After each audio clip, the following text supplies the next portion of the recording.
नमस्कार। आकाशवाणी से प्रस्तुत है समाचार प्रभात।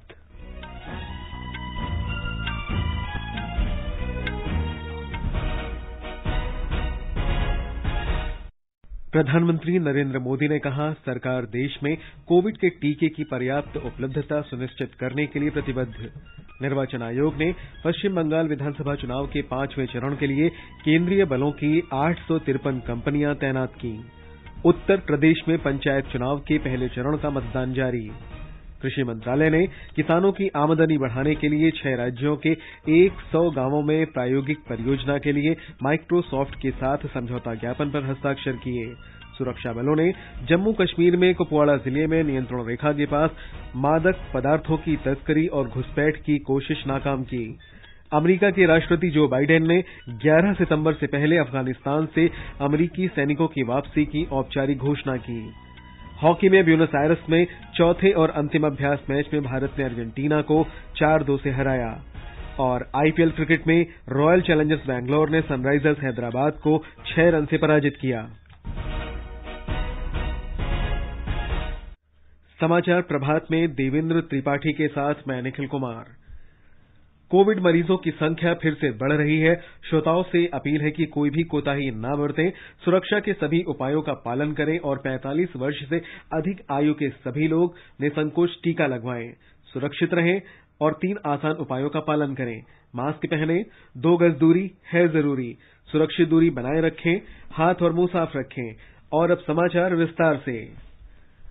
प्रधानमंत्री नरेंद्र मोदी ने कहा है कि सरकार देश में कोविड के टीकों की पर्याप्त उपलब्धता सुनिश्चित करने के लिए प्रतिबद्ध है। उन्होंने इस बात पर जोर दिया कि भारत सबसे तेज 10 करोड़ टीकाकरण करने वाला देश है। पिछले 4 दिनों में टीका उत्सव के सकारात्मक परिणाम का उल्लेख करते हुए श्री मोदी ने कहा कि इस अवधि में टीकाकरण अभियान का विस्तार किया गया और नए टीकाकरण केंद्र भी स्थापित किए गए। उपराष्ट्रपति की उपस्थिति में प्रधानमंत्री ने कोरोना महामारी का सामना करने को लेकर राज्यपालों और उपराज्यपालों के साथ वीडियो कॉन्फ्रेंस के माध्यम से चर्चा में ये बात कही। एक रिपोर्ट। पिछले वर्ष कोरोना से लड़ने में नागरिकों के योगदान की सराहना करते हुए प्रधानमंत्री ने कहा कि जन भागीदारी की इस भावना को अभी भी प्रोत्साहित करने की आवश्यकता है। उन्होंने कहा कि सभी सामुदायिक संगठनों, राजनीतिक दलों, गैर सरकारी संगठनों और सामाजिक संस्थाओं की संयुक्त शक्ति का फायदा उठाने की आवश्यकता है। प्रधानमंत्री ने सुझाव दिया कि महामारी के सूक्ष्म नियंत्रण में सामाजिक संस्थाओं का निर्बाध सहयोग सुनिश्चित करने में राज्यपाल सक्रिय तौर पर कार्य कर सकते हैं। उन्होंने कहा कि सामाजिक संस्थाओं का सामाजिक नेटवर्क अस्पतालों में एम्बुलेंस, वेंटिलेटर और ऑक्सीजन की क्षमता में वृद्धि सुनिश्चित करने में मदद कर सकता है। श्री मोदी ने कोविड संक्रमण बढ़ने पर कहा कि वायरस के खिलाफ लड़ाई के इस चरण में देश को पिछले साल के अनुभव और बेहतर स्वास्थ्य सेवा क्षमता का लाभ मिल रहा है। उपराष्ट्रपति एम वेंकैया नायडू ने अपने संबोधन में कोविड से लड़ने में राज्यपालों को मुख्यमंत्रियों के साथ सक्रिय सहयोग करने को कहा। उन्होंने कहा कि अधिक प्रभावी रणनीति तैयार करने में वे राज्य सरकारों का मार्गदर्शन कर सकते हैं। उपराष्ट्रपति ने कहा कि राज्यपाल परिवर्तन के संभावित माध्यम के रूप में महामारी से लड़ने में अधिक लोगों को प्रोत्साहित करने में मुख्यमंत्रियों के प्रयासों में सहायक बन सकते हैं। समाचार कक्ष से श्रीराम शर्मा। स्वास्थ्य और परिवार कल्याण मंत्रालय ने बताया है कि विशेष अभियान टीका उत्सव के अंतिम दिन कल देश में 31,39,000 से अधिक लोगों को कोविड के टीके लगाए गए। इसके साथ ही देश में कुल टीकाकरण 11 करोड़ 43 लाख का आंकड़ा पार कर गया है। कोरोना के बढ़ते मामलों के बीच प्रधानमंत्री नरेंद्र मोदी ने टीका उत्सव का आह्वान करते हुए इसे कोरोना के खिलाफ दूसरे बड़े युद्ध का आरंभ कहा था। टीका उत्सव 11 अप्रैल को महात्मा ज्योतिबा फुले की जयंती पर शुरू हुआ था और कल डॉक्टर भीमराव अंबेडकर की जयंती पर इसका आखिरी दिन था। हरियाणा में टीका उत्सव के दौरान 6,37,327 टीके लगाए गए। इस अभियान की सफलता पर हरियाणा के मुख्यमंत्री मनोहर लाल खट्टर ने कहा कि ये स्वास्थ्य कर्मियों के अथक प्रयासों से संभव हुआ है, जो दिन रात स्वास्थ्य सेवा में जुटे हुए हैं। स्वास्थ्य विभाग के अपर मुख्य सचिव राजीव अरोड़ा ने कहा कि टीका उत्सव के पहले दिन 1,13,000 से अधिक टीके लगाए गए, जबकि अंतिम दिन लगभग 1,75,000 टीके लगाए गए। देश में कोरोना के 1,84,372 नए मामले सामने आए हैं। इसके साथ ही महामारी से प्रभावित हुए लोगों की संख्या 1,38,33,000 73,825 हो गई है। स्वास्थ्य मंत्रालय ने बताया कि देश में स्वस्थ होने की दर घटकर 88.92% रह गई है। 1,027 लोगों की मृत्यु के साथ ही मृतकों का आंकड़ा बढ़कर 1,72,000 से अधिक हो गया है। दिल्ली में कोरोना के 17,282 नए मामले सामने आए, जिससे संक्रमण से प्रभावित हुए लोगों की संख्या 7,67,000 से अधिक हो गई है। राष्ट्रीय राजधानी में 11,540 लोगों की इस वायरस से मौत हो चुकी है। दिल्ली सरकार ने होटलों को निजी अस्पतालों के साथ संलग्न करने का निर्देश दिया है, ताकि राजधानी में कोविड मरीजों के लिए पर्याप्त संख्या में बिस्तर उपलब्ध रहें। 23 निजी अस्पतालों को अपने अपने इलाके के चिन्हित होटल और बैंक्वेट हॉल के साथ संलग्न करने और कोविड मरीजों के लिए आवश्यक प्रबंध करने का भी निर्देश दिया गया है। स्वास्थ्य मंत्री ने बताया कि सरकारी अस्पतालों में बिस्तरों की संख्या बढ़ा दी गई है। उन्होंने बताया कि ऑक्सीजन की सुविधा के साथ ही 718 बिस्तर और 187 आईसीयू वाले बिस्तरों की व्यवस्था की गई है। राजस्थान सरकार ने कोविड के बढ़ते मामलों के मद्देनजर पूरे राज्य में शाम के 6 बजे से सुबह 5 बजे तक कर्फ्यू लगाने का निर्णय लिया है।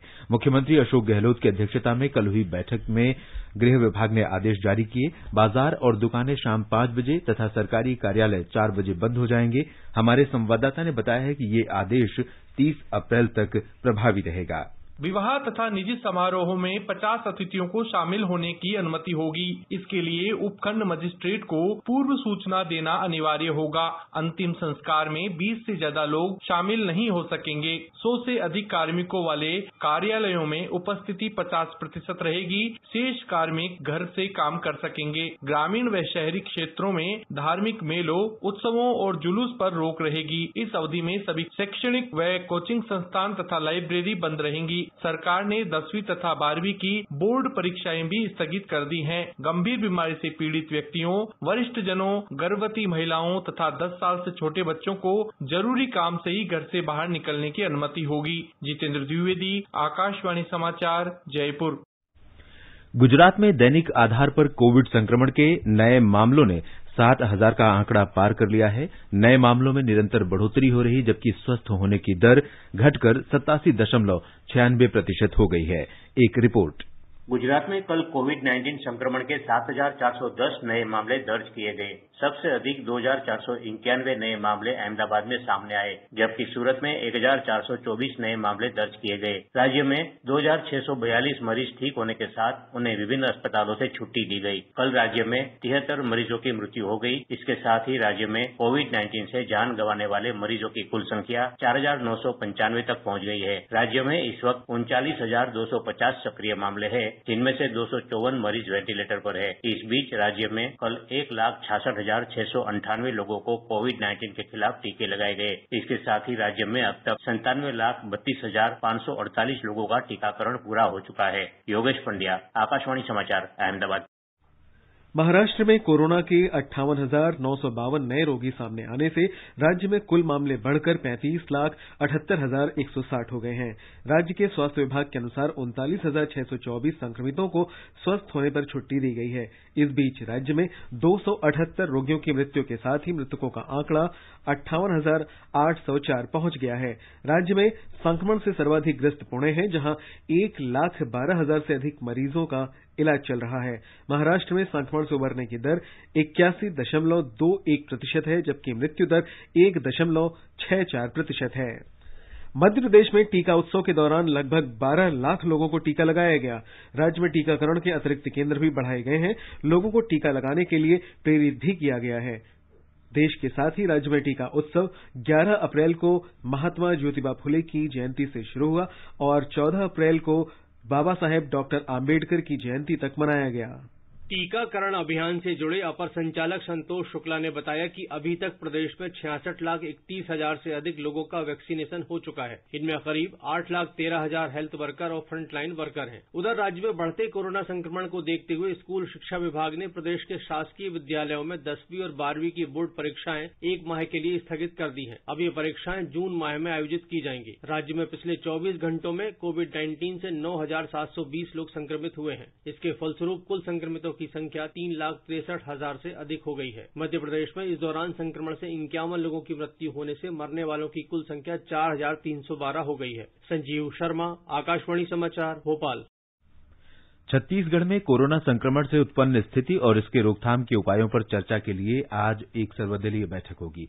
विभिन्न राजनीतिक दलों के प्रतिनिधियों को वर्चुअल माध्यम से होने वाली इस बैठक में आमंत्रित किया गया है। बैठक में राज्यपाल अनुसुईया उइके और मुख्यमंत्री भूपेश बघेल उपस्थित रहेंगे। बैठक के दौरान राज्य सरकार द्वारा कोविड से निपटने में अब तक किए गए उपायों का ब्यौरा साझा किया जाएगा। उधर बिहार में 4,786 कोविड के नए संक्रमित लोगों की पुष्टि हुई है। ये एक दिन में सबसे अधिक संख्या है। राज्य में 23,724 लोग संक्रमित हैं। कल 24 लोगों की कोरोना के कारण मौत हो गई। इसे मिलाकर मरने वालों की संख्या 1,651 हो गई है। राज्य में स्वस्थ होने की दर घटकर 91.4% हो गई है। महामारी शुरू होने के बाद से तमिलनाडु में कल पहली बार 7,819 लोगों में संक्रमण की पुष्टि हुई। चेन्नई में पिछले 24 घंटे में 2,564 मामले सामने आए। चेन्नई में निगम आयुक्त प्रकाश ने बताया कि अधिक जांच के लिए सभी 200 वार्ड में क्लिनिक बढ़ाए जाएंगे। उन्होंने कहा कि टीके पर्याप्त मात्रा में हैं और 45 वर्ष से अधिक आयु का कोई भी व्यक्ति टीका लगवा सकता है। ब्यौरा हमारे संवाददाता से। तमिलनाडु के कई जिलों में कोविड संक्रमण की दर में वृद्धि हुई है। चेन्नई नगर निगम ने कल तक 10 लाख टीके लगाए। चेन्नई की लगभग 80 लाख जनसंख्या में से करीब 9 लाख लोगों को टीके लगाए जा चुके हैं। इनमें से 1 लाख से अधिक लोगों को दोनों टीके लगाए जा चुके हैं। आयुक्त प्रकाश ने बताया है कि अगले 15 दिनों के लिए टीके का पर्याप्त भंडार उपलब्ध है और 10 दिनों में एक बार टीके का नया भंडार आता है। चेन्नई में 405 सरकारी टीकाकरण केंद्र है, जिनमें से 200 टीकाकरण केंद्र प्राइवेट अस्पतालों में हैं। चेन्नई से जॉय की रिपोर्ट के साथ समाचार कक्ष से अपर्णा सिंह। कोविड संक्रमण के हाल के बढ़ते मामलों को देखते हुए पोर्ट ब्लेयर हवाई अड्डे पर आने वाले सभी यात्रियों का अनिवार्य रूप से रैपिड एंटीजन टेस्ट कराया जाएगा। पोर्ट ब्लेयर पहुंचने वाले सभी यात्रियों को आरटी-पीसीआर की नेगेटिव रिपोर्ट लानी होगी। जांच के दौरान यदि कोई यात्री संक्रमित पाया जाता है तो उसे मानक संचालन प्रक्रिया के अनुसार संस्थागत क्वारंटीन में भेज दिया जाएगा। यात्री भुगतान के आधार पर चिन्हित होटलों में रुकने का विकल्प ले सकते हैं। दक्षिण अंडमान के जिला मजिस्ट्रेट ने कल इस बारे में आदेश जारी किया। पोर्ट ब्लेयर हवाई अड्डे पर 7 अप्रैल से रैपिड एंटीजन टेस्ट कराया जा रहा है और आने वाले सभी यात्रियों के लिए ये अनिवार्य कर दिया गया है। सरकार ने देश में रेमडेसिविर इंजेक्शन के उत्पादन और आपूर्ति बढ़ाने तथा इसकी कीमत कम करने का फैसला किया है। सरकार ने 6 दवा निर्माताओं को हर महीने 7 अतिरिक्त केंद्रों पर इसकी 10 लाख खुराक उत्पादन करने की अनुमति दी है। इस समय देश में रेमडेसिविर के 7 निर्माताओं की कुल स्थापित मासिक उत्पादन क्षमता 38,80,000 खुराक की है। रसायन और उर्वरक राज्य मंत्री मनसुख मांडविया ने देश में रेमडेसिविर इंजेक्शन की उपलब्धता की समीक्षा की है।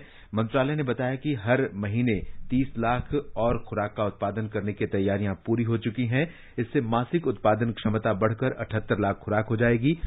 सरकार ने घरेलू दवा बाजार में आपूर्ति बढ़ाने के लिए रेमडेसिविर इंजेक्शन के निर्यात पर पाबंदी लगाई हुई है। मंत्रालय ने कहा है कि रेमडेसिविर के दवा निर्माताओं ने इसके दाम में कमी लाने के लिए खुद की पहल की थी, जिससे इस सप्ताह के अंत तक इसकी कीमतों में गिरावट आ जाएगी और कोविड महामारी के खिलाफ संघर्ष में मदद मिलेगी। आगे बढ़ने से पहले एक नजर मुख्य समाचारों पर। प्रधानमंत्री नरेंद्र मोदी ने कहा, सरकार देश में कोविड के टीके की पर्याप्त उपलब्धता सुनिश्चित कराने के लिए प्रतिबद्ध। निर्वाचन आयोग ने पश्चिम बंगाल विधानसभा चुनाव के 5वें चरण के लिए केंद्रीय बलों की 853 कंपनियां तैनात की। उत्तर प्रदेश में पंचायत चुनाव के पहले चरण का मतदान जारी। कृषि मंत्रालय ने किसानों की आमदनी बढ़ाने के लिए 6 राज्यों के 100 गांवों में प्रायोगिक परियोजना के लिए माइक्रोसॉफ्ट के साथ समझौता ज्ञापन पर हस्ताक्षर किए। सुरक्षा बलों ने जम्मू कश्मीर में कुपवाड़ा जिले में नियंत्रण रेखा के पास मादक पदार्थों की तस्करी और घुसपैठ की कोशिश को नाकाम किया। अमेरिका के राष्ट्रपति जो बाइडेन ने 11 सितंबर से पहले अफगानिस्तान से अमेरिकी सैनिकों की वापसी की औपचारिक घोषणा की। हॉकी में ब्यूनस आयर्स में चौथे और अंतिम अभ्यास मैच में भारत ने अर्जेंटीना को 4-2 से हराया और आईपीएल क्रिकेट में रॉयल चैलेंजर्स बेंगलोर ने सनराइजर्स हैदराबाद को 6 रन से पराजित किया। उत्तर प्रदेश के 18 जिलों में आज पंचायत चुनाव के पहले चरण के लिए मतदान हो रहा है।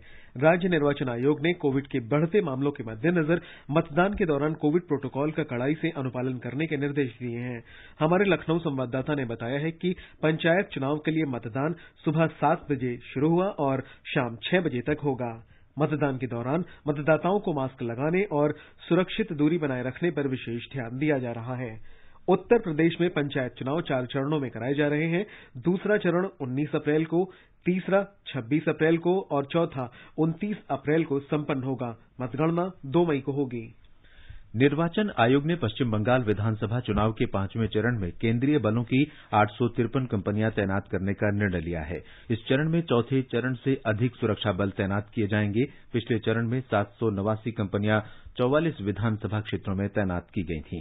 निर्वाचन आयोग के सूत्रों ने बताया है कि 853 में से 283 कंपनियां केवल 24 परगना जिले में तैनात की जाएंगी। सुरक्षा व्यवस्था का उद्देश्य कूच बिहार जैसी घटना की पुनरावृत्ति न हो, इसके लिए की जा रही है, जिसमें हिंसा के दौरान कई लोगों की जानें चली गई थीं। इस बीच पश्चिम बंगाल विधानसभा चुनाव के 5वें चरण का प्रचार समाप्त हो गया है। 6 जिलों की 45 सीटों पर शनिवार को मतदान होगा। इस चरण में 39 महिला मतदाताओं सहित 319 उम्मीदवार चुनाव मैदान में हैं। दार्जिलिंग जिला प्रशासन ने कोविड के बढ़ते मामलों को देखते हुए मतदान के दौरान कई एहतियाती उपाय किए हैं। दार्जिलिंग की 5 सीटों पर मतदान होगा। हमारे संवाददाता ने बताया कि जिले में 1719 मतदान केंद्र बनाए गए हैं। दार्जिलिंग जिला प्रशासन ने सभी मतदाताओं से शनिवार को मतदान के लिए आते समय फेस मास्क पहनने का आग्रह किया है।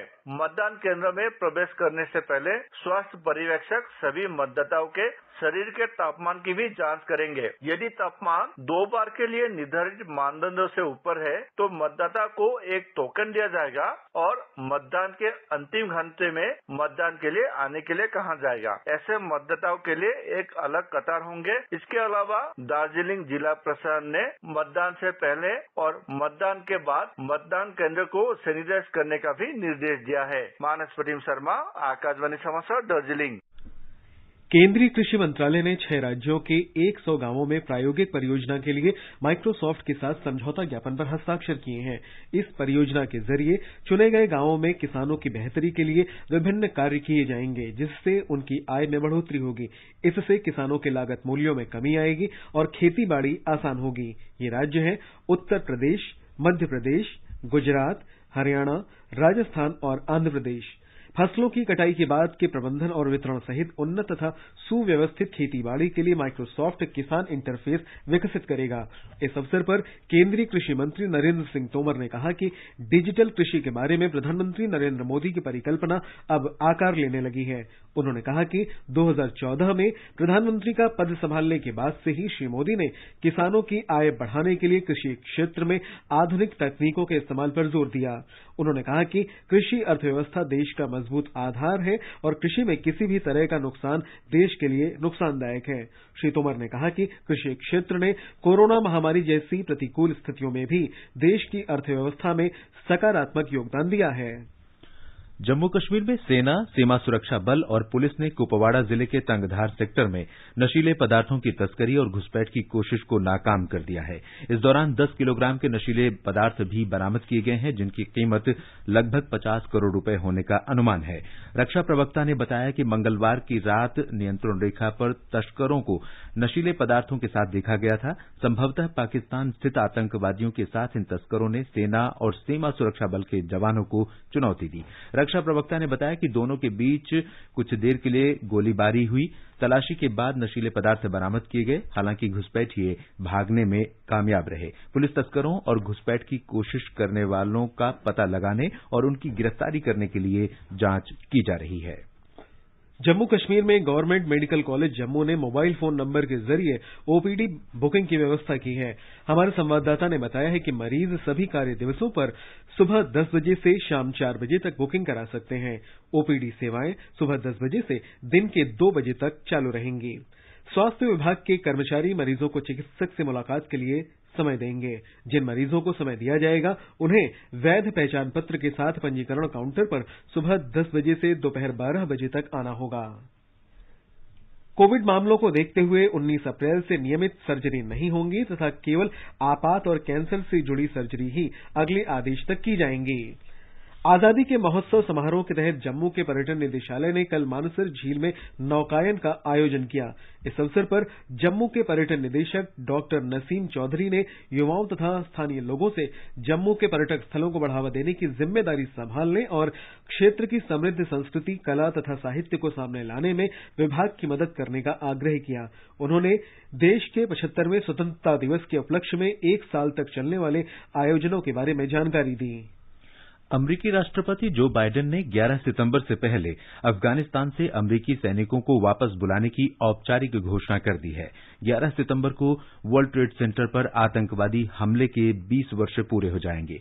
व्हाइट हाउस से अपने संबोधन में अमरीकी राष्ट्रपति ने संकल्प व्यक्त किया कि अमरीका सैनिकों की वापसी के बाद भी अफगानिस्तान को समर्थन जारी रखेगा, लेकिन सैन्य सहायता नहीं मिलेगी। उन्होंने कहा कि सैनिकों की वापसी 1 मई को शुरू होगी और 11 सितंबर तक पूर्ण हो जाएगी। इस बीच उत्तर अटलांटिक संधि संगठन नेटो के महासचिव जेन्स स्टोल्टेनबर्ग ने कहा है कि अफगानिस्तान से सेनाओं की वापसी जोखिम मुक्त फैसला नहीं है, लेकिन बढ़ती तालिबान हिंसा को रोकने के लिए बिना किसी तय सीमा तक सेना की मौजूदगी होना एक विकल्प है। उन्होंने कहा कि ये एक आसान फैसला नहीं है और इसमें जोखिम है। श्री स्टोल्टेनबर्ग कल अमरीका के विदेश मंत्री एंटनी ब्लिंकेन और रक्षा मंत्री लॉयड ऑस्टिन के साथ संयुक्त संवाददाता सम्मेलन में बोल रहे थे। श्री ऑस्टिन ने कहा कि अमरीका अफगानिस्तान से सैनिकों की वापसी के दौरान अमरीकी तथा गठबंधन देशों के बलों पर किसी तालिबान हमले का करारा जवाब देगा। उन्होंने कहा कि अफगानिस्तान में अब भी काफी हिंसा हो रही है और तालिबान पिछले 20 वर्षों में अफगानिस्तान में हुए विकास को पलटने की कोशिश कर सकता है। बांग्लादेश में भारतीय उच्चायोग ने देश भर में अपने सभी वीजा केंद्रों पर परिचालन अस्थायी तौर पर रोक दिया है। उच्चायोग ने कहा कि बांग्लादेश सरकार द्वारा लॉकडाउन लागू किए जाने को देखते हुए ये कदम उठाया गया है। कोविड महामारी के कारण 6 महीने से अधिक समय तक निलंबित रहने के बाद पिछले साल अक्टूबर में वहां वीजा संचालन फिर से शुरू हुआ था। वहां भारतीय वीजा आवेदन केंद्रों से पर्यटक वीजा को छोड़कर सभी श्रेणियों में वीजा जारी किए जा रहे थे। बांग्लादेश में कल से देशव्यापी लॉकडाउन का दूसरा चरण शुरू होने से सरकार ने सभी कार्यालयों, बसों, रेलवे, जलमार्ग और उड़ान सहित सभी सार्वजनिक परिवहन बंद करने के आदेश दिए हैं। और अब खेल समाचार। आईपीएल क्रिकेट के कल छठे मैच में रॉयल चैलेंजर्स बेंगलोर ने सनराइजर्स हैदराबाद को 6 रन से हरा दिया। चेन्नई में खेले गए मैच में पहले बल्लेबाजी करते हुए रॉयल चैलेंजर्स बेंगलोर ने निर्धारित 20 ओवर में 8 विकेट पर 149 रन बनाए। जवाब में सनराइजर्स हैदराबाद 9 विकेट खोकर 143 रन ही बना सकी। बेंगलोर के शहबाज अहमद की शानदार गेंदबाजी ने टीम को रोमांचक जीत दिलाई। आज मुंबई के वानखेड़े स्टेडियम में राजस्थान रॉयल्स का मुकाबला दिल्ली कैपिटल्स से होगा। राजस्थान रॉयल्स को अपने स्टार हरफनमौला खिलाड़ी बेन स्टोक्स के बिना मैदान में उतरना होगा, जो चोट लगने के कारण नहीं खेल पा रहे हैं। वहीं दिल्ली कैपिटल्स ने चेन्नई सुपर किंग्स को 7 विकेट से हराकर जीत के साथ शुरुआत की। तेज गेंदबाज एनरिच नॉर्थजी में कोरोना संक्रमण की पुष्टि होने के बाद उन्हें क्वारंटीन कर दिया गया है। कोलकाता नाइट राइडर्स के पूर्व कोच और जिम्बाब्वे के पूर्व कप्तान हेड स्ट्रीक द्वारा भ्रष्टाचार रोधी संहिता के उल्लंघन के आरोपों की स्वीकृति के बाद अंतर्राष्ट्रीय क्रिकेट परिषद ने उन्हें 8 साल के लिए प्रतिबंधित कर दिया है। स्ट्रीक पर 2018 के आईपीएल मैच सहित कई मैचों की गोपनीय सूचना उजागर करने का आरोप है। अन्य खेल खबरों की बात करें तो एएफसी का प्री एलिमिनरी राउंड मैच में सुनील छेत्री के नेतृत्व में बेंगलुरु एफसी ने नेपाल के त्रिभुवन आर्मी एफसी को कल गोवा में 5-0 से हरा दिया। बेंगलुरु एफसी इस जीत के साथ प्लेऑफ की तरफ बढ़ गई है। सभी गोल दूसरे हाफ में हुए। उधर हॉकी में भारत ने चौथे और अंतिम अभ्यास मैच में अर्जेंटीना को 4-2 से हरा दिया। मुक्केबाजी का रुख करें तो पोलैंड में चल रही एआईबीए युवा विश्व मुक्केबाजी चैंपियनशिप में भारत की पूनम और विंका प्री क्वार्टर फाइनल में पहुंच गई हैं। पूनम ने 57 किलो भार वर्ग में कोलंबिया की वलीरा मेंडोजा को 5-0 से और विंका ने 60 किलो भार वर्ग में रूस की दायरा पंतलीवा को 3-2 से हराया। भारत ने इस चैंपियनशिप में 20 सदस्यों का दल भेजा है, जिसमें 10 महिलाएं और 10 पुरुष हैं। टेनिस के कोर्ट की बात करें तो मोंटे कार्लो मास्टर्स टेनिस प्रतियोगिता में नोवाक जोकोविच 19 वर्षीय जेनिक साइनर को हराकर तीसरे दौर में पहुंच गए हैं। जोकोविच का सामना अगले दौर में ब्रिटेन के डैन इवांस से होगा। राफेल नडाल और फाबिया फोगुनी भी अपने अपने मैच जीतकर अगले दौर में पहुंच गए हैं। आकाशवाणी समाचार स्पोर्ट्स डेस्क। प्रधानमंत्री नरेंद्र मोदी ने पोइला बोईशाख के अवसर पर लोगों को शुभकामनाएं दी हैं। श्री मोदी ने आज एक ट्वीट में कहा कि बंगाल की जनता में जीवन के प्रति प्रेम और त्योहारों के प्रति उत्साह बहुत ही महत्वपूर्ण है। उन्होंने कामना की नववर्ष में लोगों का जीवन संपन्न और समृद्ध रहेगा तथा उनका स्वास्थ्य बेहतर होगा। ये समाचार हमारी वेबसाइट newsonair.com/hindi पर भी उपलब्ध हैं। और देवेंद्र बताएं आज के समाचार पत्रों में क्या खास है। जी निखिल, सीबीएसई की 10वीं की परीक्षा रद्द, 12वीं की स्थगित, आज प्रकाशित अखबारों की पहली खबर है। दैनिक जागरण ने लिखा है बड़ा फैसला, बिना परीक्षा पास होंगे 10वीं के छात्र। हिंदुस्तान की सुर्खी है केंद्र सरकार ने सीबीएसई छात्रों को दी बड़ी राहत, 12वीं की परीक्षा होगी या नहीं इस पर 1 जून को फैसला। वीर अर्जुन ने प्रधानमंत्री नरेंद्र मोदी के हवाले से लिखा है छात्रों के सर्वोच्च हित का रखेंगे ध्यान, परीक्षा के 15 दिन पहले छात्रों को मिलेगी सूचना। नीट पीजी परीक्षा 18 अप्रैल को, मेडिकल छात्रों ने परीक्षा स्थगित करने की मांग की, दैनिक भास्कर में है। नवभारत टाइम्स लिखता है 30 अप्रैल तक ही चलेगा कुंभ, टलेगा नहीं, राज्य सरकार ने अटकलें खारिज की। अखबारों ने कोरोना महामारी से जुड़े समाचार भी प्रमुखता से दिए हैं। दैनिक ट्रिब्यून के अनुसार लगातार 35वें दिन बढ़े केस, एक दिन में संक्रमण के रिकॉर्ड 1,84,372 मामले। जनसत्ता की खबर है 8 राज्यों में अब तक के सबसे ज्यादा मरीज। पत्र ने स्वास्थ्य मंत्री डॉक्टर हर्षवर्धन का यह बयान सचित्र प्रकाशित किया है कि देश में रेमडेसिविर की कमी नहीं, वहीं हिंदुस्तान लिखता है रेमडेसिविर का उत्पादन दोगुना होगा, दाम घटेंगे। दैनिक जागरण की सुर्खी है टीका उत्सव के चौथे दिन 31.39 लाख टीकाकरण। राज्यपालों से डिजिटल वार्ता में पीएम मोदी बोले टीके की पर्याप्त उपलब्धता के लिए सरकार प्रतिबद्ध, दैनिक भास्कर के मुख्य पृष्ठ की खबर है। उपराष्ट्रपति एम वेंकैया नायडू ने कहा कि राजनीतिक मतभेदों को किनारे कर कोरोना को हराने के लिए टीम के रूप में काम करें, वीर अर्जुन में है। चुनाव आयोग ने कल सर्वदलीय बैठक बुलाई, राजस्थान पत्रिका की सुर्खी है, पत्र लिखता है पश्चिम बंगाल चुनाव के मद्देनजर चर्चा होगी। लोकसत्य की सुर्खी है बंगाल में वर्चुअल चुनाव प्रचार पर हो सकती है चर्चा। भ्रष्टाचार के आरोप शीर्षक से दैनिक ट्रिब्यून ने लिखा है सीबीएसई के समक्ष पेश हुए अनिल देशमुख। वीर अर्जुन ने लिखा है भारत S-400 मिसाइल सौदे को लेकर प्रतिबद्ध, रूसी राजदूत ने कहा भारत विश्वसनीय सहयोगी। हरिभूमि की खबर है तमिल नववर्ष के अवसर पर सद्भावना यात्रा पर श्रीलंका पहुंचा INS रणविजय। पंजाब केसरी की सुर्खी है कश्मीर में नियंत्रण रेखा पर घुसपैठ की कोशिश नाकाम। अमर उजाला की एक खबर ध्यान खींचती है हर तीसरा मोबाइल साइबर हमले की जद में, पिछले 6 महीने में 8.5 गुना बढ़े साइबर अपराध। वहीं राष्ट्रीय सहारा ने माइक्रोसॉफ्ट के अध्यक्ष के हवाले से लिखा है साइबर सुरक्षा के लिए बहुआयामी समाधान की जरूरत। खुशखबरी शीर्षक से दैनिक जागरण के पहले पन्ने की खबर है नोएडा में 3,870 करोड़ रुपए का होगा निवेश। टेक्निकल अपग्रेड के चलते रविवार को आरटीजीएस सेवा कुछ घंटे के लिए बंद रहेगी, हिंदुस्तान के मुख्य पृष्ठ पर है। एक साल में 1.35 लाख इलेक्ट्रिक वाहन बिके, दैनिक भास्कर के बॉक्स में है। और अंत में मुख्य समाचार एक बार फिर। प्रधानमंत्री नरेंद्र मोदी ने कहा सरकार देश में कोविड के टीके की पर्याप्त उपलब्धता सुनिश्चित कराने के लिए प्रतिबद्ध। निर्वाचन आयोग ने पश्चिम बंगाल विधानसभा चुनाव के 5वें चरण के लिए केंद्रीय बलों की 853 कंपनियां तैनात की। उत्तर प्रदेश में पंचायत चुनाव के पहले चरण का मतदान जारी। कृषि मंत्रालय ने किसानों की आमदनी बढ़ाने के लिए 6 राज्यों के 100 गांवों में प्रायोगिक परियोजना के लिए माइक्रोसॉफ्ट के साथ समझौता ज्ञापन पर हस्ताक्षर किए। सुरक्षा बलों ने जम्मू कश्मीर में कुपवाड़ा जिले में नियंत्रण रेखा के पास मादक पदार्थों की तस्करी और घुसपैठ की कोशिश नाकाम की। अमेरिका के राष्ट्रपति जो बाइडेन ने 11 सितंबर से पहले अफगानिस्तान से अमेरिकी सैनिकों की वापसी की औपचारिक घोषणा की और आईपीएल में रॉयल चैलेंजर्स बैंगलोर ने सनराइजर्स हैदराबाद को 6 रन से हराया। इसके साथ ही समाचार प्रभात का ये अंक समाप्त हुआ। नमस्कार।